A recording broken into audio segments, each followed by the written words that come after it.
मुली बाळींच्या आबरूशी खेळणाऱ्या पाप्यांचे हात कलम करण्याचा इतिहास आहे, हात छाटून टाकण्याचा इतिहास आहे. आणि म्हणून महाराष्ट्रामध्ये अशा गुन्हेगारांची गय केली जाणार नाही. हे मी मुख्यमंत्री म्हणून कालच सांगितलं. धर्मवीर आनंद दिघे साहेबांचा वारसा आम्ही पुढे नेतोय आणि त्यांच्या काळात अशा लोकांना कठोरातली कठोर शिक्षा कशी मिळायची हे देखील आपण त्यांच्या सिनेमामध्ये पाहिलेलं आहे. आणि म्हणून असा महाराष्ट्र आहे हा महिलांना सन्मान देणारा महाराष्ट्र आहे. आणि म्हणून मी काल सांगितलं की त्या नराधमाला अटक करा. त्याला अटक केली होती, त्याच्यावर असे कलम लावा की त्याला फाशीची शिक्षा झाली पाहिजे. त्यामध्ये फास्ट ट्रॅकवर घ्या सांगितलं, त्याला विशेष सरकारी वकील नेमा.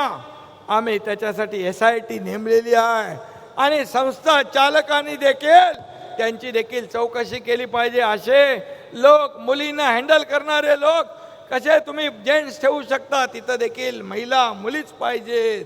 आणि म्हणून ज्या संस्था चालक यांनी देखील नियम पाळले पाहिजे त्यांची देखील चौकशी करण्याची सूचना मी दिली आणि त्यांच्यावर देखील कारवाई करण्याच्या सूचना मी दिल्या. एवढं सगळं झाल्यानंतर मग आणखी काय पाहिजे, आणखी काय पाहिजे? आणखी एकच त्यांना तिथं राजकारण करायचं होतं. त्यांना सांगितलं आम्ही. गिरीश महाजन गेले तिथे, गिरीश महाजन गेले तिथे, आपले शालेय शिक्षण मंत्री गेले. या सगळ्यांनी त्यांच्याशी संवाद साधला.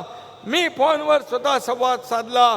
परंतु त्यांना फक्त आणि फक्त राजकारण करायचं होतं.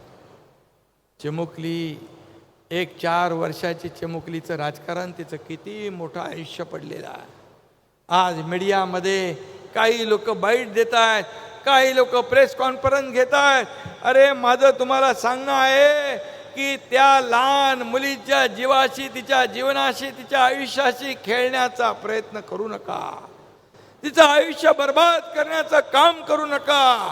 हे सरकार पूर्णपणे त्या आरोपीला फाशीच्या फंद्यापर्यंत पोहोचवल्याशिवाय राहणार नाही. पण तुम्ही काय करताय? कसे आंदोलन होत आहेत? एक बॅच गेली की दुसरी बॅच येते, दुसरी गेली की तिसरी बॅच येते.